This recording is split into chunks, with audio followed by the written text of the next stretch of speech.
দশক সেপ্টেম্বরে গড় মূল্যস্ফীতি কমে সিঙ্গেল ডিজিট 9.92% নেমেছে, আর খাদ্য মূল্যস্ফীতি কমলেও তা এখনও ডাবল ডিজিট বা 10%-এর বেশি আছে।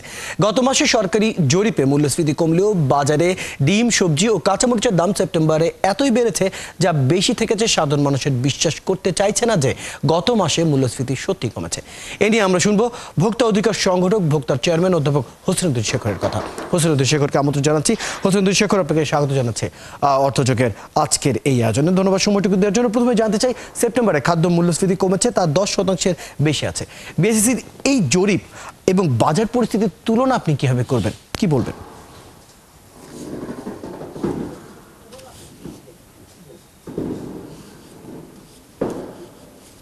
দেখুন, বাজার পরিস্থিতির সাথে এই জরিপের সংযোগ কিন্তু অপেক্ষাকৃত কম বলে আমার কাছে প্রতীয়মান হয়।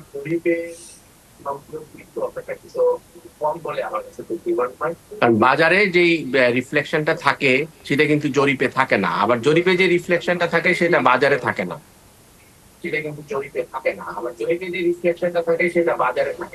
এখন টিভি অডিওটি আগে একটু মিউট করে নিলে, সাউন্ড কমিয়ে নিলে আমাদের আলাপ করতে সুবিধা হতো।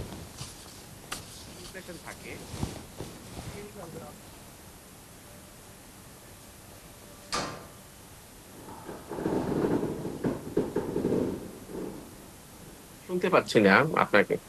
হ্যালো, আপনি শুনতে পাচ্ছেন এই সাউন্ডটা? টিভির অডিওটি কমিয়ে নেবেন, টিভির ভলিউমটি কমিয়ে নিলে আসলে শব্দটা শুনতে আরো সহজ হতো।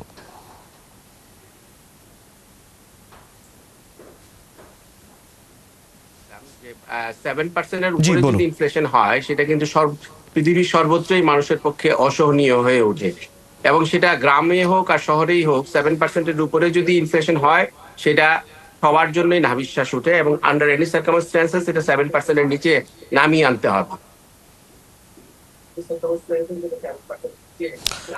ডিম এখন সবচেয়ে আলোচিত বিষয়। পোল্ট্রি খাদ্যের দাম বেশি, আর বন্যা এবং অতিবৃষ্টিতে উৎপাদন কমেছে। তাই বলে একটি ডিম 15 টাকা, মানে বেশ কয়েক বছর আগেও এক হালি ডিম ছিল 15 টাকা। কি বলবেন এই পরিস্থিতি থেকে এখন?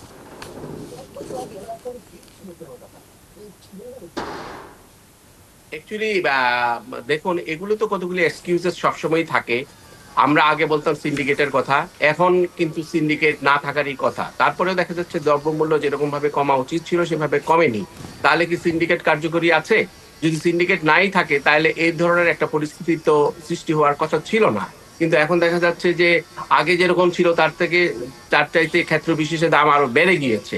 সেই কারণগুলি প্রকৃত অর্থে চিহ্নিত করে এবং সেগুলি যদি অনতিবিলম্বে অ্যাড্রেস করা যায়, তাহলে আমার কাছে মনে হয় যে মানুষ একটা স্বস্তি নিঃশ্বাস সেদিকে আসলে যেতে পারবে। ধন্যবাদ অধ্যাপক হোসেনুদ্দিন শেখর সময়টুকু দেওয়ার জন্য।